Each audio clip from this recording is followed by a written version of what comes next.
Hi, my name's Hazem Gaber, and we're back looking at these wacky lobsters that we used to generate an Adobe FireFly artificial intelligence. So I'm going to show you something. So we're using FireFly 2.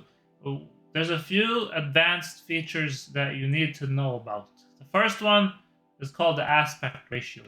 Aspect by default is a square, but we can also have landscape, so 4:3, portrait, or widescreen. So when we generate uh, our images, depending on what the use is going to be, you can have a different aspect ratio. So you want to choose that.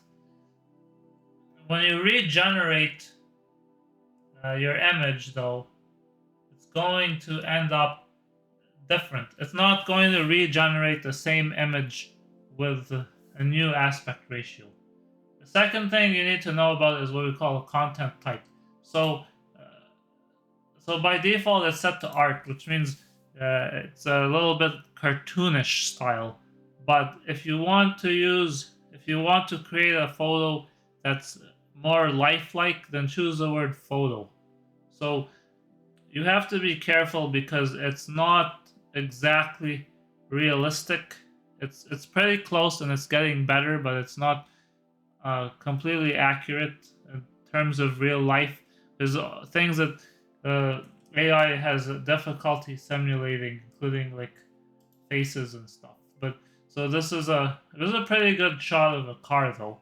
Like it generated what it thinks a car should look like. But if we look here, it's a little bit in the left side and the right side. These cars are interesting because the steering wheel is the entire width of the car. So it's like there's only one seat. This is a weird looking car actually. So the other thing we want to be careful about is the visual intensity.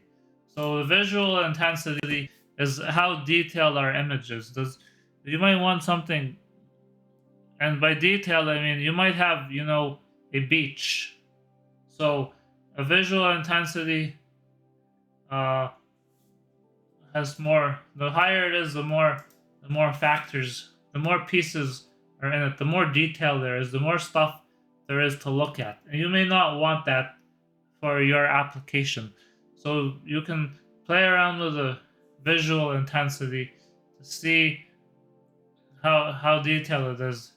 So in this case, I generated visual intensity. I put it at the maximum, and I think I got a pretty good result here for what I want.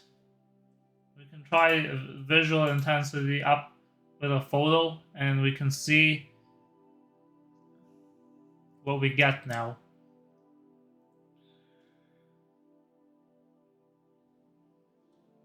So we got a pretty more detailed car, but again, it's not exactly realistic. This car is missing a steering wheel, but at least we got two seats now, so that's good. We can also teach the AI to give us an image in a certain style. So if we go to reference image gallery, we can look at watercolors, pencil art, 3D, digital illustrations, graphics, landscapes, photo studios, color and lighting. So if I want this image, for example, as a pencil sketch, I can choose a pencil image and then I can regenerate my image. So it's not generating me this image of a tiger. It's still going to do what I asked it to do, but it's going to do it in a new format automatically. We can also play with effects. So we've got different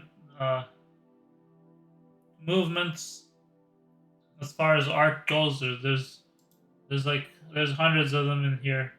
But like gradients, psychedelic, cinematic, can make it look like acrylic paint, half tones, scribbles, stippling, bioluminescence, fur. I can generate fur with my lobster, but You have to be careful here because if you're training the AI with an image style, then you want to pick an effect that matches the image style. So I've made here a furry lobster pencil sketch, which is pretty crazy when you think about it.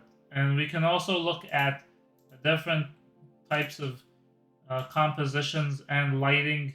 We can add backdrops. We can add color and tone, so we can get this image exactly how we want it to be. And then a crazy thing is, if we choose the photo setting up here that we're doing, we can adjust the shutter speed, and